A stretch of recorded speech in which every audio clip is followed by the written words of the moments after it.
సంఖ్యాకాండము 32వ అధ్యాయము. రుబేనీయులకును గాదీయులకును అతి విస్తారమైన మందలుండెను గనుక యాజేరు ప్రదేశమును గిలాదు ప్రదేశమును మందలకు తగిన స్థలమని తెలుసుకొని వారు వచ్చి మోషేను యాజకుడగు ఎలియాజరును సమాజ ప్రధానులతో అతారోతు దిబోను యాజేరు నిమ్రా హెస్టోను ఎలాలే సెబాము నెబో బేయోను అను స్థలములు అనగా ఇశ్రాయేలీయుల సమాజము ఎదుట యెహోవా జయించిన దేశము మందలకు తగిన ప్రదేశము. నీ సేవకులమైన మాకు మందలు గలవు కాబట్టి మా ఎడల నీకు కటాక్షము కలిగిన ఎడల మమ్మును యోర్దాను అద్దరికి దాటింపక నీ దాసులమైన మాకు ఈ దేశమును స్వాస్థ్యముగా ఇమ్మనగా మోషే గాదీయులతోనూ రుబేనీయులతోనూ మీ సహోదరులు యుద్ధమునకు పోవుచుండగా మీరు ఇక్కడ కూర్చుండవచ్చునా? యెహోవా ఇశ్రాయేలీయులకిచ్చిన దేశమునకు వారు వెళ్ళకయుండునట్లు మీరేలా వారి హృదయములను అధైర్యపరచుదురు?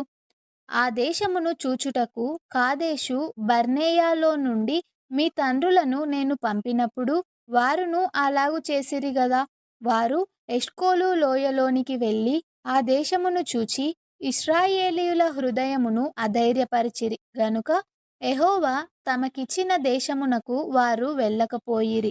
ఆ దినమున యెహోవా కోపము రగులుకొని 20 ఏండ్లు మొదలుకొని పైప్రాయము కలిగి ఐగుప్తు దేశములో నుండి వచ్చిన మనుష్యులలో పూర్ణ మనస్సుతో యెహోవాను అనుసరించిన కెనేజీయుడగు యెఫున్నె కుమారుడైన కాలేబును నూను కుమారుడైన యెహోషువయు తప్ప మరి ఎవడును పూర్ణ మనస్సుతో నన్ను అనుసరింపలేదు గనుక నేను అబ్రహాము ఇస్సాకు యాకోబులకు ప్రమాణపూర్వకముగా ఇచ్చిన దేశమును వారు తప్ప మరి ఎవరును చూడనే చూడరని ప్రమాణము చేసెను.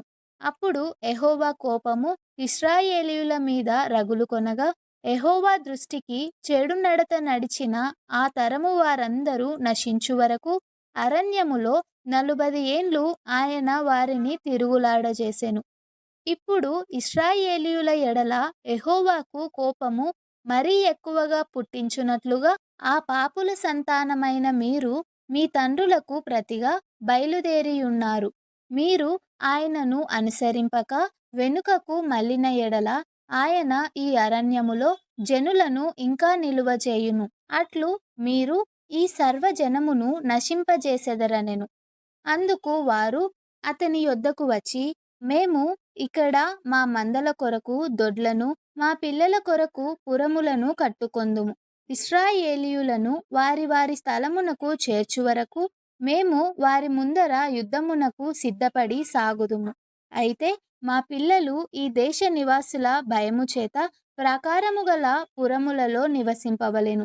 ఇశ్రాయేలీయులలో ప్రతివాడును తన తన స్వాస్థ్యమును పొందువరకు మా ఇండ్లకు తిరిగి రాము.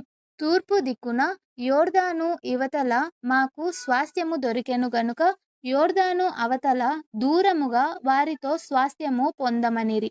అప్పుడు మోషే వారితో మీరు మీ మాట మీద నిలిచి యెహోవా సన్నిధిని యుద్ధమునకు సిద్ధపడి యెహోవా తన ఎదుట నుండి తన శత్రువులను వెళ్ళగొట్టు వరకు యెహోవా సన్నిధిని మీరందరూ యుద్ధ సన్నద్ధులై యోర్దాను అవతలికి వెళ్ళిన ఎడల ఆ దేశము యెహోవా సన్నిధిని జయింపబడిన తరువాత మీరు తిరిగి వచ్చి యెహోవా దృష్టికిని ఇశ్రాయేలీయుల దృష్టికిని నిర్దోషులై యుందురు. అప్పుడు ఈ దేశము యెహోవా సన్నిధిని మీకు స్వాస్థ్యమగును. మీరు అట్లు చేయని ఎడల యెహోవా దృష్టికి పాపము చేసిన వారగుదురు గనుక మీ పాపము మిమ్మును పట్టుకొనును అని తెలుసుకొనుడి. మీరు మీ పిల్లల కొరకు పురములను మీ మందల కొరకు దొడ్లను కట్టుకొని మీ నోట నుండి వచ్చిన మాట చొప్పున చేయుడనెను. అందుకు గాదీయులును రుబేనీయులును మోషేతో మా ఏలినవాడు ఆజ్ఞాపించినట్లు నీ దాసులమైన మేము చేసెదము. మా పిల్లలు మా భార్యలు మా మందలు మా సమస్త పశువులు అక్కడ గిలాదు పురములలో ఉండును. నీ దాసులమైన మేము అనగా మా సేనలో ప్రతి యోధుడును మా ఏలినవాడు చెప్పినట్లు యెహోవా సన్నిధిని యుద్ధము చేయుటకు యోర్దాను అవతలికి వచ్చెదమనిరి.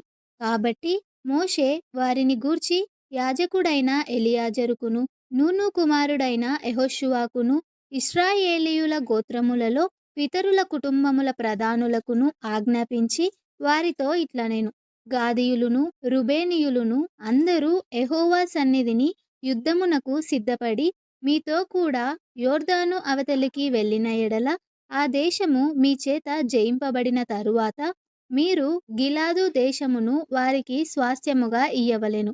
అయితే వారు మీతో కలిసి యోధులై అవతలికి వెళ్ళని ఎడల వారు కానాను దేశమందే మీ మధ్యను స్వాస్థ్యములను పొందుదురనగా గాదీయులును రుబేనీయులును యెహోవా నీ దాసులమైన మాతో చెప్పినట్లే చేసెదము. మేము యెహోవా సన్నిధిని యుద్ధ సన్నద్ధులమై నది దాటి కానాను దేశములోనికి వెళ్ళెదము. అప్పుడు యోర్దాను ఇవతల మేము స్వాస్థ్యమును పొందెదమని ఉత్తరమిచ్చిరి. అప్పుడు మోషే వారికి అనగా గాదీయులకును రుబేనీయులకును యోసేపు కుమారుడైన మనష్షే అర్ధగోత్రపు వారికిని అమోరీయుల రాజైన సీహోను రాజ్యమును, బాషాను రాజైన ఓగు రాజ్యమును దాని ప్రాంత పురములతో ఆ దేశమును చుట్టూ నుండు ఆ దేశ పురములను ఇచ్చెను. గాదీయులు దీబోను, అతారోతు, అరోయేరు, అత్రోతు, షోపాను, యాజేరు, యొగ్బేహ, బెత్నిమ్రా, బెత్ హారాను అను ప్రాకారములు గల పురములను మందల దొడ్లను కట్టుకొనిరి. రుబేనీయులు మారుపేరు పొందిన హెష్బోను, ఎలాలే, కిర్యతాయిము, నెబో, బయల్మెయోను, సిబ్మా అను పురములను కట్టి తాము కట్టిన ఆ పురములకు వేరు పేరులు పెట్టిరి. మనష్షే కుమారులైన మాకీరీయులు గిలాదు మీదికి పోయి దాన్ని పట్టుకొని దానిలోనున్న అమ్మోరీయులను వెళ్ళగొట్టిరి.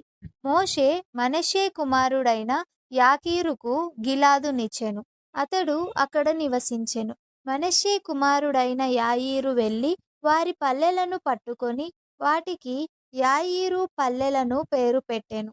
నోబహు వెళ్ళి కెనాతును దాని గ్రామములను పట్టుకొని దానికి నోబహు అని తన పేరు పెట్టెను.